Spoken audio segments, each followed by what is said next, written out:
할렐루야. 하나님께 영광 돌립니다. 여러분 모두를 축복합니다. 고난주간 우리 생명의 주가 되신 주님을 바라봅니다. 이 십자가 7마디의 복음 가운데 우리의 삶을 돌이켜봅니다. 주님과 같은 삶에 참여하기를 또한 원합니다. 오늘도 여호와 이레 하나님께서 이 복음의 깊은 은혜 가운데로 우리를 이끌어가시고 승리한 날 되기를 축원드립니다. 자, 오늘은 요한복음 19장 25절로 27절 세 번째 음성입니다. 기도합니다.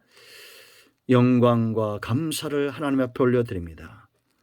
고난의 주님, 십자가에서 우리를 위하여 죽으신 그 주의 보혈을 의지하여 아버지 앞에 있습니다. 우리의 모든 죄를 사하시고 이 시간 성령으로 충만케 하시며 십자가 복음 그 능력이 우리의 영과 마음과 삶을 사로잡는 귀한 시간이 되게 하옵소서. 종을 낮추시고 겸손하게 하시고 오직 말씀의 통로만 되기를 원합니다. 예수님의 이름으로 사모하며 기도합니다. 아멘. 요한복음 19장 25절로 27절 꼭 읽어보시고요. 26절 말씀 봅니다. 예수께서 자기의 어머니와 사랑하시는 제자가 곁에 서 있는 것을 보시고 자기 어머니께 말씀하시되 여자여 보소서 아들이니이다 하시고 또 그 제자에게 이르시되 보라 한뒤 어머니라 하신대 그때부터 그 제자가 자기 집에 모시니라. 아멘. 자, 여러분 부모님께 효도를 잘하고 계십니까? 예수님의 삶은 이 십자가상 그 고통 가운데서도 육신의 어머니인 마리아를 걱정하는 그런 삶이었고 그 마리아를 마가 요한에게 위탁을 합니다. 우리가 경계하고 조심해야 될 것이 있습니다. 마태복음 7장 11절에 있는 대로 고르반의 시대. 이 고르반은 뭐냐? 하나님께 드림. 하나님께 드려서 부모에게 드릴 것이 없다라는 이런 변명. 잘못된 것입니다. 주님은 그런 사람들을 책망하셨어요. 외식과 형식에 빠진 모습입니다. 여러분, 성도이면 불신 형제보다 더 부모에게 잘해야 됩니다. 하나님을 섬기듯이 부모를 섬기는 것, 이것이 바로 십계명이라고 그랬죠. 기독교는 효의 종교입니다. 제가 복받는 비결 여러 번 알려드렸습니다. 가장 분명하고 확실한 길, 바로 부모에게 효를 다하는 겁니다. 에베소 6장 성경에 보면 곳곳에 나와있죠. 에베소 6장 우리 잘 아는 대로 1절로 3절 말씀 보세요. 자녀들아 주 안에서 너희 부모에게 순종하라. 이것이 옳다라고 말합니다. 네 아버지와 어머니를 공경하라. 이것이 약속 있는 첫 계명이니 네가 잘되고 땅에서 장수하리라. 여러분 주변에 장수하고 잘되는 사람들의 특징을 보세요. 부모에게 잘하는 사람들입니다. 그 성경이 말하는 부모는 지도자들까지 포함합니다. 부모와 교회 지도자들과 나라의 지도자들입니다. 복받기 원하면 그들에게 잘하세요. 룻 보세요. 여러분, 나오미 이방 여인으로서 나오미의 시어머니를 잘 섬기죠. 결국 복을 받습니다. 예수님의 효도법, 우리가 배워야 될 크게 세 가지입니다. 첫째는 먼저 존중히 여겨야 됩니다. 존경하라는 겁니다. 레위기 20장 9절 말씀 보면 부모를 저주하는 자는 반드시 죽이라고 말했습니다. 장수 못하는 겁니다. 땅에서 잘 안 되는 겁니다. 부모 저주하지 마세요. 욕하지 마세요. 말 함부로 하지 마세요. 반말하지 마세요. 존경하세요. 여기 여자애는 귀나이, 꼭 하대하는 것 같이 여자애는 하대하는 것 같지 아닙니다. 여인을 향한 최고의 칭호였어요. 공식 석상에서 귀부인들에게 부르는 극존칭, 영부인, 여사님, 이런 뜻이 되겠습니다. 우리가 부모에게 잘할 때 말부터 바뀌어져야 됩니다. 오늘부터 여러분들이 하나님께 칭찬 듣고 복받기 원하신다면 존중히 여기세요.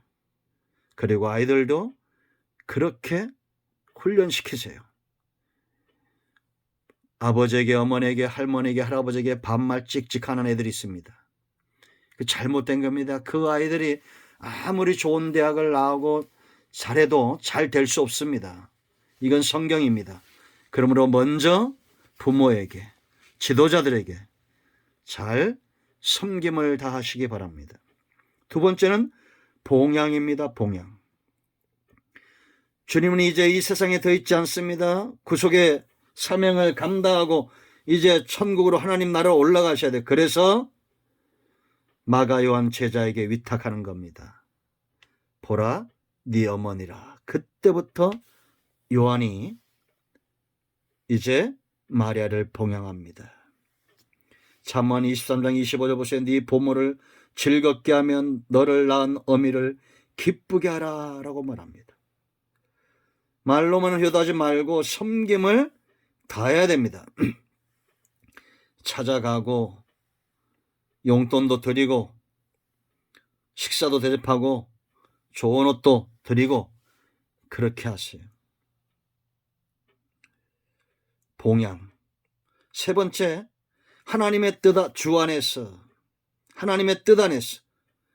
여러분, 우리가 오늘 에베소 1장도 읽었지만 예수님도 항상 하나님의 말씀을 먼저 두었습니다.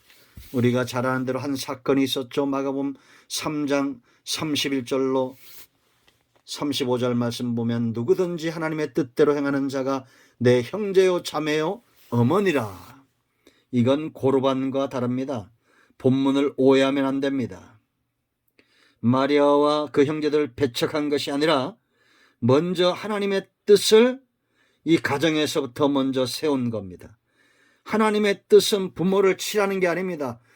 부모를 공경하고 하나님의 뜻은 가정을 세우고 이끌어가는 겁니다. 그러므로 여러분, 부모에게 잘하는 것은 하나님의 뜻에 순종하는 겁니다. 기독교는 효를 중요시 여깁니다. 그런데 아무리 봐도 고르반의 시대가 우리 눈앞에 온 것 같습니다. 하나님을 공경하듯이 부모를 공경하는 사람, 오늘 예수님의 이 음성을 가슴에 새기고 오늘 하루 부모님께 전화들 드리고 찾아뵈세요.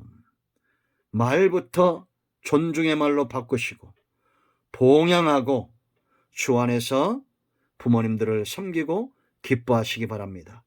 반드시 하나님이 여러분의 가정을 복되게 하고 장수케 하고 약속 있는 첫 계명, 하나님의 약속이 이루어지는 복된 가정 되게 할 것입니다.